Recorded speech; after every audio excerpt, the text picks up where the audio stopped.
escola do mundo, onde eu posso ensinar e aprender. A palavra da sabedoria é a nossa EBD. Deus é o nosso diretor, o Espírito Santo nosso professor. A Bíblia é a cartilha que ensina o caminho, a verdade e a vida. Deus é o nosso diretor, o Espírito Santo nosso professor. A Bíblia é a cartilha que ensina o caminho, a verdade e a vida. Bom dia, eu gostaria de convidar você para acompanhar comigo um estudo de uma porção da Palavra de Deus que está no livro de João, Evangelho de João, capítulo 4. Dentro dos estudos sobre este livro, esse tema de hoje é Jesus, a verdade que liberta.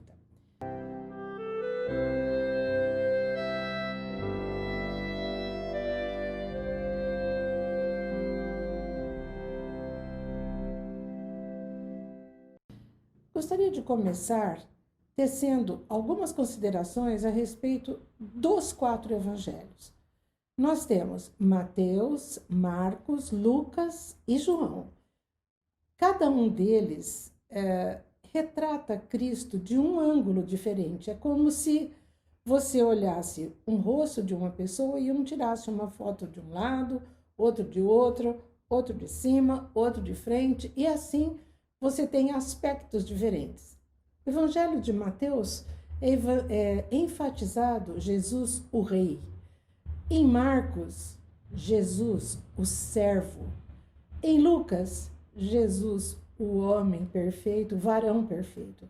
E em João, Jesus é Deus, é o Messias de Deus.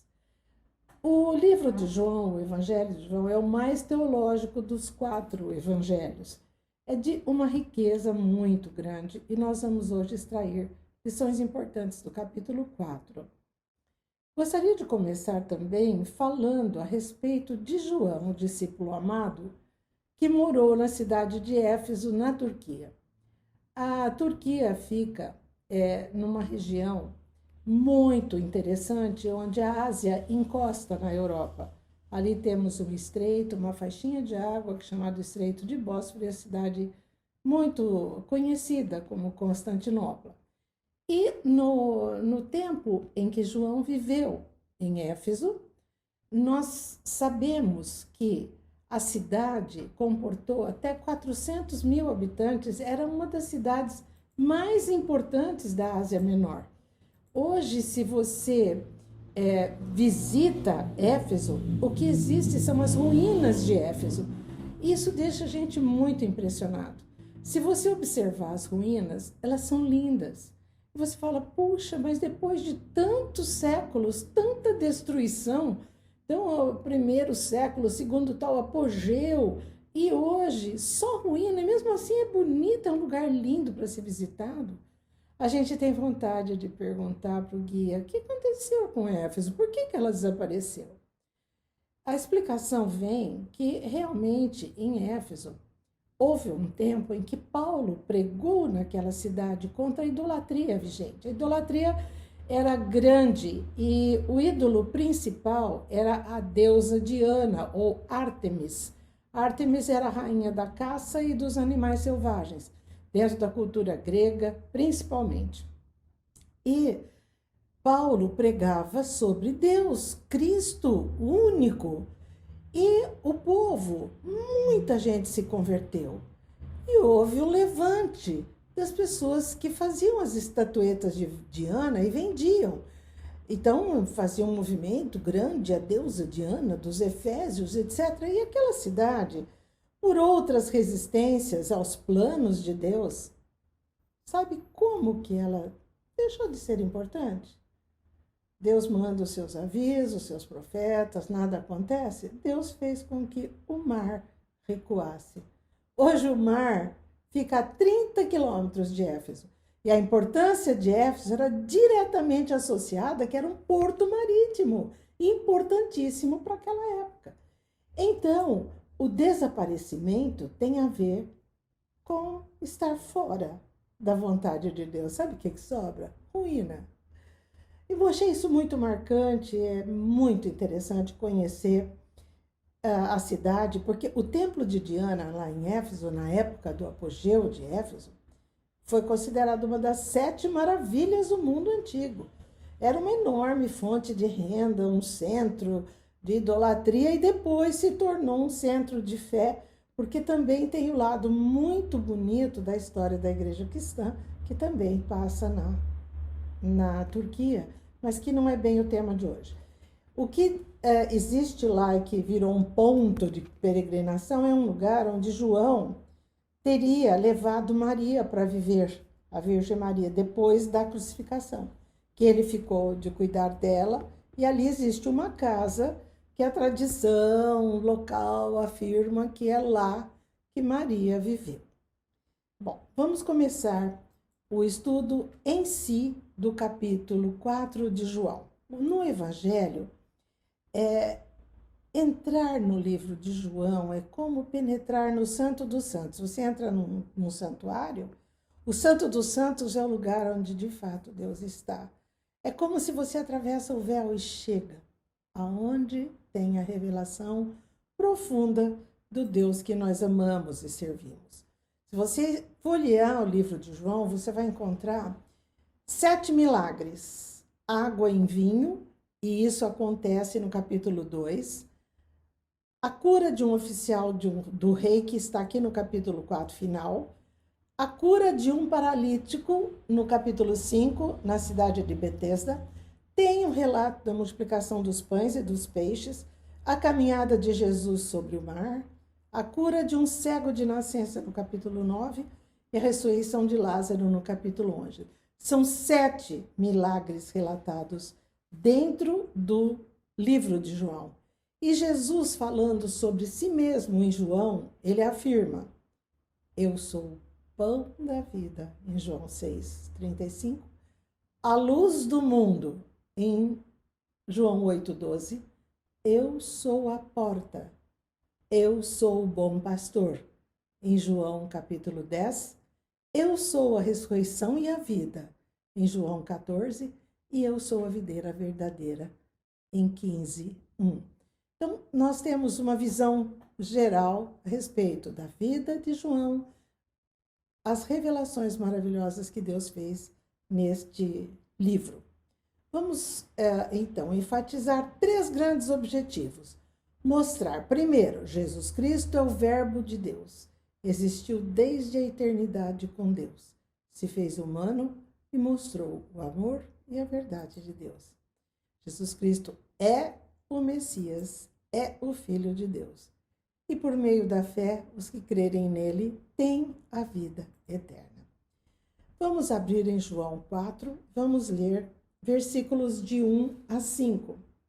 Quando, pois, o Senhor veio a saber que os fariseus tinham ouvido que ele, Jesus, fazia e batizava mais discípulos que João, versículo 2, se bem que Jesus mesmo não batizava, e sim os seus discípulos, Jesus deixou a Galiléia, retirando-se outra vez, deixou a Judéia, retirando-se outra vez para a Galiléia. E era-lhe necessário atravessar a província de Samaria.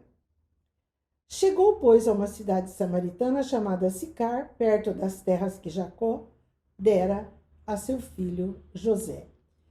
Uma passada de olhos em um mapa a respeito de Israel, nós vemos que a Galiléia ficava no norte, do lado do mar, chamado Mar da Galiléia, desce o Rio Jordão, e mais ao sul, ao lado do Mar Morto, fica a região de Jerusalém, que é chamada Judéia.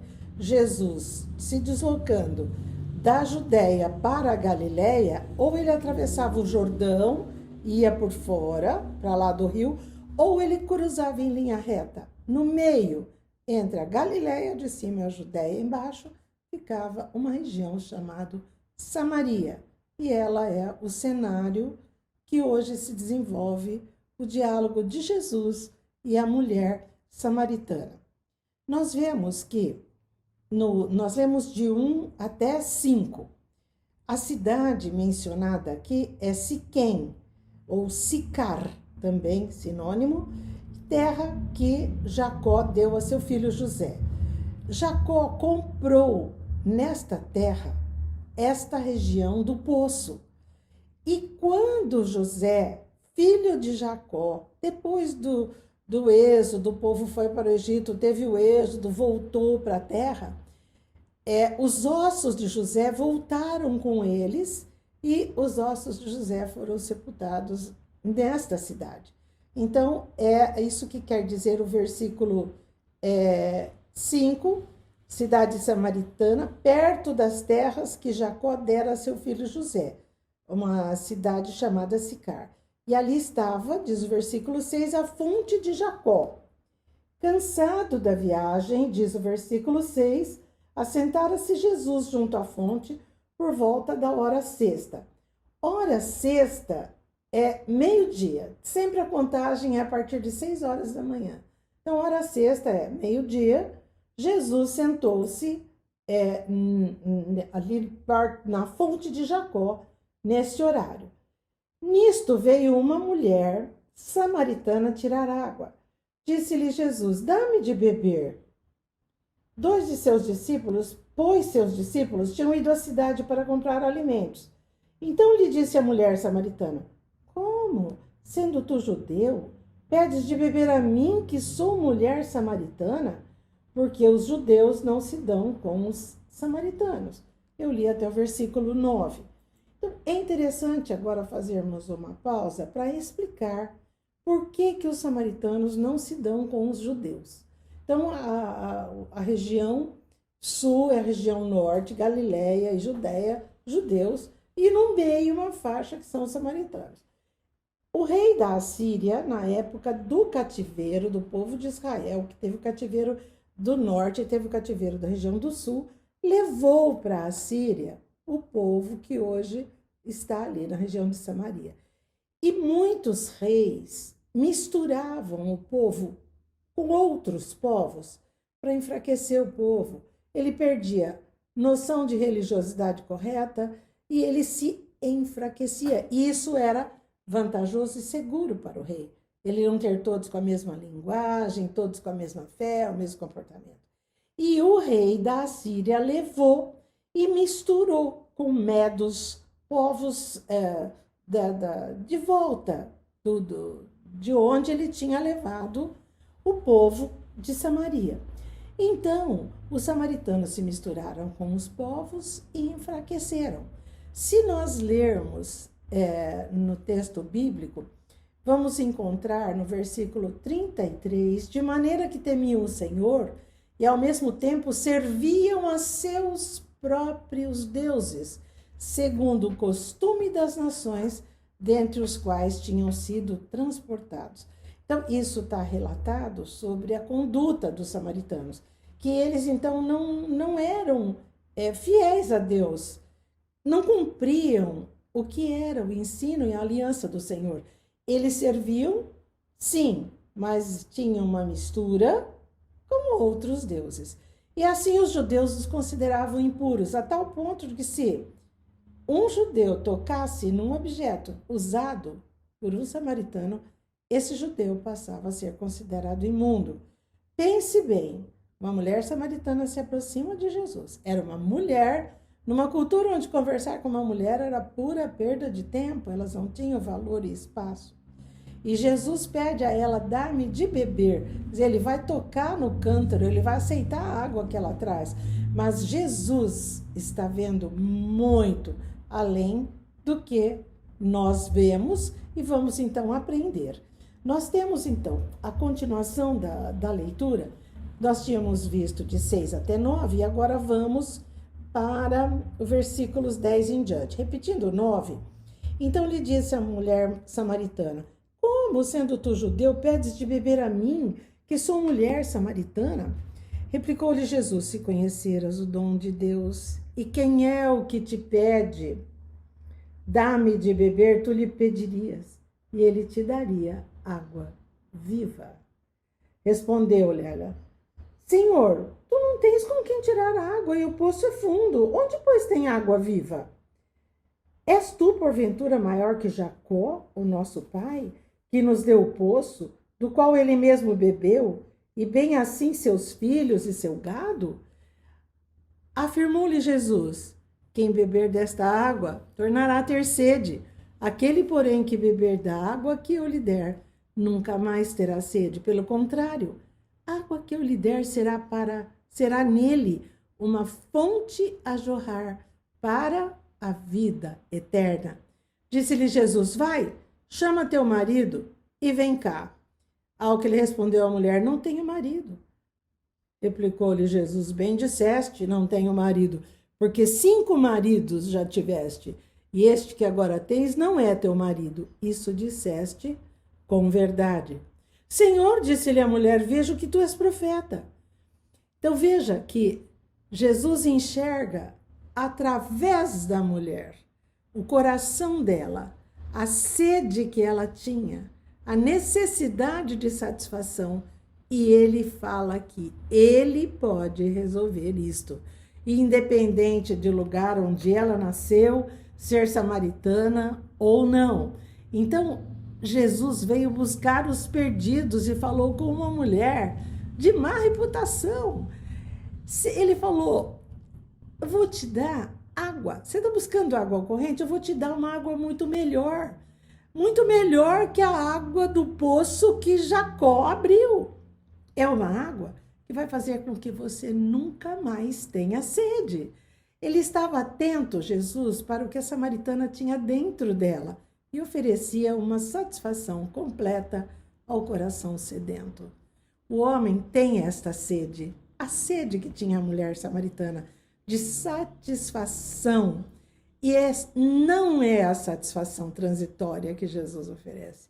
Ele oferece satisfação plena e definitiva. Essa mulher, de tal forma, entendeu e aceitou que passou a testemunhar e foi chamar outros samaritanos. E muitos samaritanos se converteram. Se nós continuarmos lendo aqui, nós vamos ver o seguinte. É muito interessante notar uma coisinha antes de continuar a leitura. A leitura no capítulo 3 foi Jesus e Nicodemos. Nicodemos era um judeu fariseu do Sinédrio, que era aquele tribunal de 70 juízes honrados, religioso rico, cumpridor de leis e tradições. Para ele, Jesus diz: importa-vos nascer de novo. Ele não entendeu. Para a mulher agora ele fala: eu te darei água viva. Ambos tinham em comum o quê? Não conseguiam compreender as verdades profundas e Jesus teve que explicar. Então, a palavra de Deus contém a explicação que satisfaz, que faz nascer de novo, que faz receber a água viva e ter plena comunhão com Deus e ter a vida eterna. Vida esta que jamais nos dará necessidade de ter alguma outra vida, uma vida eterna que satisfaz. Então, nos versículos 19 a 30, entra o assunto lugar da adoração. E a mulher samaritana fala que nossos pais adoraram neste monte. Vós, porque ela está em Samaria, e lá em Samaria eles adoravam no Monte Gerizim, e os judeus em Jerusalém. Então ela diz assim: vós, entretanto, dizeis que em Jerusalém é o lugar onde se deve adorar.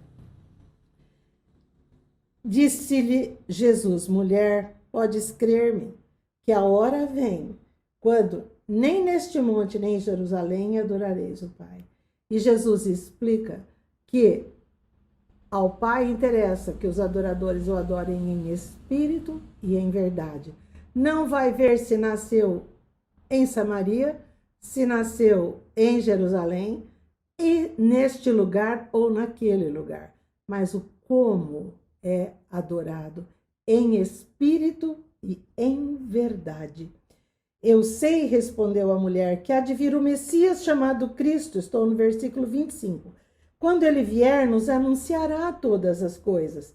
Disse-lhe Jesus: eu o sou, eu que falo contigo. Jesus se revela a esta mulher samaritana, de má reputação, agora convertida. Nesse ponto, chegaram os discípulos, não entenderam. Por que falas com ela? Quanto à mulher, a mulher deixou o cântaro e foi à cidade. E disse àqueles homens de Samaria: vinde comigo e vede um homem que me disse tudo quanto tenho feito. Será que esse, porventura, o Cristo? Saíram da cidade e vieram ter com ele.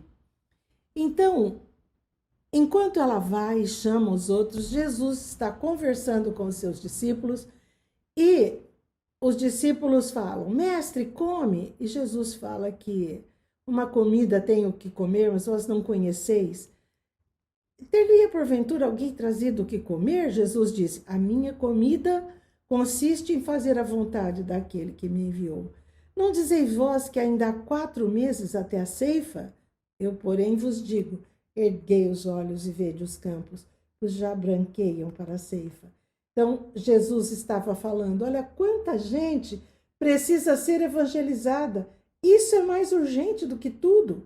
Diz no versículo 17: pois, no caso, é verdadeiro ditado: um é o semeador, o outro é o ceifeiro. Eu vos enviei para ceifar o que não semeaste.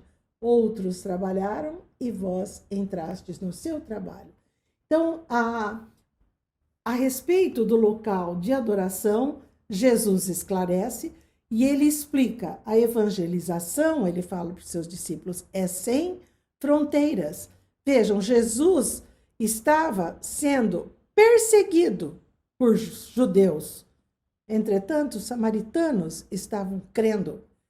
O campo está branquejando. A seara, é preciso sair semeando, colhendo. Os samaritanos chegam onde Jesus estava e nós lemos aqui que eles, samaritanos, pedem que Jesus permaneça com eles. Muito interessante. No capítulo 4, diz do 39 ao 42, muitos samaritanos daquela cidade creram nele, em virtude do testemunho da mulher que lhes anunciara, lhes disse tudo quanto tinha feito. Vindo, pois, os samaritanos a ter com Jesus, pediram-lhe que permanecesse com eles. E diziam à mulher: já não é agora pelo que disseste que nós cremos, mas porque nós mesmos temos ouvido e sabemos que este é verdadeiramente o Salvador do mundo. Então, nós vimos que Jesus ensinou que dele flui a solução para as necessidades mais profundas dos pecadores. Ele é o libertador da condição de escravidão em que vivem todos os pecadores. De Jesus flui água viva, água para a vida eterna. Só Jesus faz com que todos possam aceitos pelo Pai como verdadeiros adoradores. Prega a palavra de Deus para todo pecador. Não se detenha, mas vá até os pecadores e ensine a palavra de Deus. Então, Jesus é o Verbo de Deus que existiu desde a eternidade com Deus. Jesus se fez humano, mostrou o amor de Deus. Jesus é o Messias, é o Filho de Deus. Nos ensina a verdadeira adoração. E ele nos dá aquilo que de verdade todos buscamos e é aquilo que de verdade nos satisfaz. Por meio da fé, todos que aceitarem a Cristo têm a vida eterna. Amém, graças a Deus. Vamos orar encerrando esse estudo do capítulo 4 do livro de João e na outra semana continuamos. Senhor Deus, amado Pai, nós nos prostramos diante de Ti, pedimos o perdão para os nossos pecados, buscamos a Tua face, Senhor.